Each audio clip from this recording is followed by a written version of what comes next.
તો જય માતાજી મિત્રો, આજે આપણે આવી ગયા છે ખેતરમાં અને આજે ખેતરમાં શું કામ કરવાનું છે એ બધું જ આ વિડીયોની અંદર બતાવવાનું છે મિત્રો.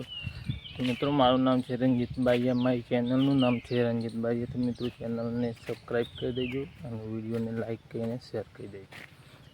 તો મિત્રો આજે આપણે આવી ગયા છીએ ખેતરની અંદર અને ખેતરમાં તમે આમ જુઓ તો અત્યારે ચાલી રહી છે ચોમાસાની સિઝન, એટલે ચોફેરેલું વાતાવરણ એકદમ લીલુંછમ દેખાય છે. તો તમે આ જોઈ શકો છો કે કુદરતી નજારો પણ એકદમ સરસ મજાનો લાગે છે મિત્રો. કે ખેતરની અંદર ચોમાસાની અંદર જવાનું હોય એટલે બહુ મજા આવે. તો મિત્રો વરસાદ પડેલો એટલે ખાડોમાં પણ પાણી ભરાઈ ગયેલું છે. મિત્રો આજે આપણે આવી ગયા છીએ ખેતરમાં અને ખેતરમાં આજે હું તમને બધું જ બતાવવાનું છું કે આજે ખેતરમાં શું કામ કરવાનું છે. તો હું તમને કહી દઉં કે આજે અમે ખેતરની અંદર આવેલા, તો આજે અમારે રોપવાની છે ડોગર. તો મિત્રો હાલમાં ધરું ઉપાડવાનું કામ ચાલુ છે તે પણ હું તમને બતાવી દઉં.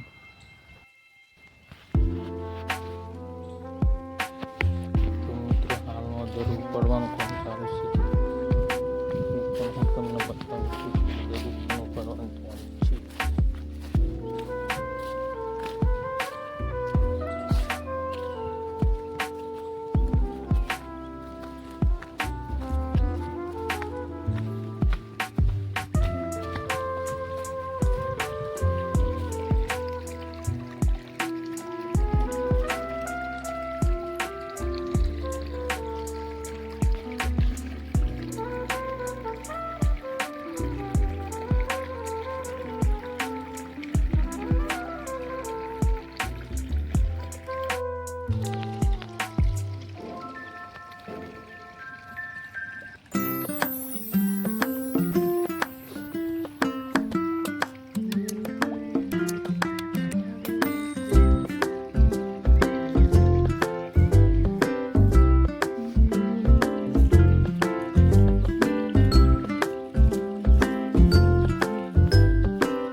તમે જોઈ શકો છો આપણે આ ધરું પણ ઉપડી ગયું છે ને હવે આ રોપવાની તૈયારી કરવાની છે. આ ખેતરની અંદર તો પાણી ગાળવાનું ચાલુ છે. આ ખેતરમાં પાણી જતું રહે એટલે ટ્રેક્ટર વાળાને બોલાવીને ખેડીને આપણે ધરું રોપવાનું છે.